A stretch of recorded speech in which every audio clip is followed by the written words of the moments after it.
మీ ప్రతి డాటా మీరు ఎవరి దగ్గర పైసలు వసూలు చేసిరో నేను చాలా త్వరలోనే మీ అందరి మీద కూడా ప్రెస్ మీట్ పెట్టబోతా ఉన్నాను. మీరు రాసి పెట్టుకోరు. ఎవరెవరి దగ్గర పైసలు తీసుకురో, ఎవరెవరి దగ్గర డెలివరీలు ఎక్కడెక్కడ చేపిస్తురో, ఏ పెట్రోల్ పంపులో చేయిస్తురో, ఏ కిరాణా షాపులలో చేయిస్తురో, ఎవరెవరికి చేయిస్తురో డైసలు తీసుకునే అన్నీ కూడా ప్రెస్ మీట్ పెట్టి చెప్తా. మీరు బెదిరించుడు కాదు, నోటు దగ్గర పెట్టుకోండి, ఒళ్ళు దగ్గర పెట్టుకోండి. మీరు ఇష్టం ఉన్నట్టు చేసి కేసులు పెడితే భయపడేటోడు ఎవరు లేడు అని కూడా నేను ప్రత్యేకంగా మా హుజురాబాద్ నియోజకవర్గంలో ఉన్న ఏసీపీ గారిని మాత్రం హెచ్చరిస్తూ ఉన్నాను. ఇతర పోలీస్ ఆఫీసర్లను కూడా హెచ్చరిస్తూ ఉన్నాను.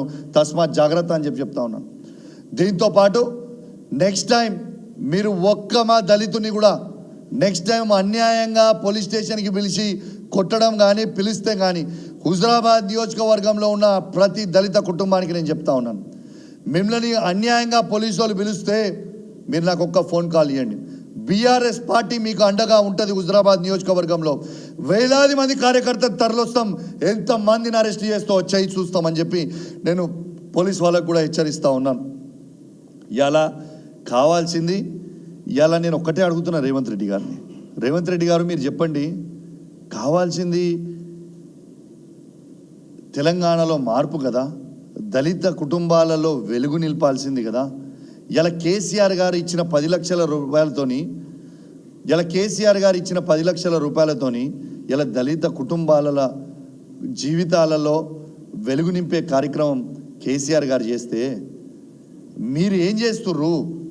ఇచ్చిన 2 లక్షల మందికి కూడా అకౌంట్లు ఫ్రీజ్ చేయమని చెప్పడం మీకు న్యాయమేనా అని నేను అడుగుతా ఉన్నాను రేవంత్ రెడ్డి గారిని. నేను యావత్ తెలంగాణలో ఉన్న దళిత వర్గాలను అడుగుతా ఉన్నాను, దళిత సంఘాలను అడుగుతా ఉన్నాను, మీరు ఎందుకు సప్పుడు చేయక ఊకుంటా ఉన్నారు? హుజురాబాద్లో ఇవాళ దళిత కుటుంబాల మీద, మీ అన్న దమ్ముల మీద, అక్క చెల్లెల మీద కేసులు పెడతా ఉంటే రాష్ట్ర వ్యాప్తంగా దళిత సంఘాలు ఎందుకు స్పందిస్తలేవని అడుగుతా ఉన్నాను.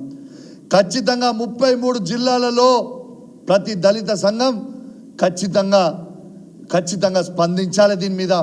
ఇలా కేసీఆర్ గారు ఇస్తా అన్న 10 లక్షలు దళిత బంధు 10 లక్షల రూపాయలది, కాంగ్రెస్ పార్టీ 12 లక్షల రూపాయలు దళిత బంధు ఇస్తా అన్నారు. ఎందుకు ఇయ్యరు అనేది ఇలా 33 జిల్లాలలో ఖచ్చితంగా స్పందించాలి, ప్రతి దళిత సంఘం స్పందించాలని నేను రిక్వెస్ట్ చేస్తూ ఉన్నాను.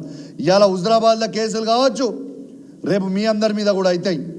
రాష్ట్ర వ్యాప్తంగా నేను దయచేసి దండం పెట్టి చెప్తా ఉన్నాను, ప్రతి దళిత సంఘానికి, ప్రతి దళితునికి దండం పెట్టి చెప్తా ఉన్నాను. ఇలా కేసీఆర్ గారు ఇస్తాన 10 లక్షల రూపాయలు ఎందుకు ఫ్రీజ్ చేసిండ్రు?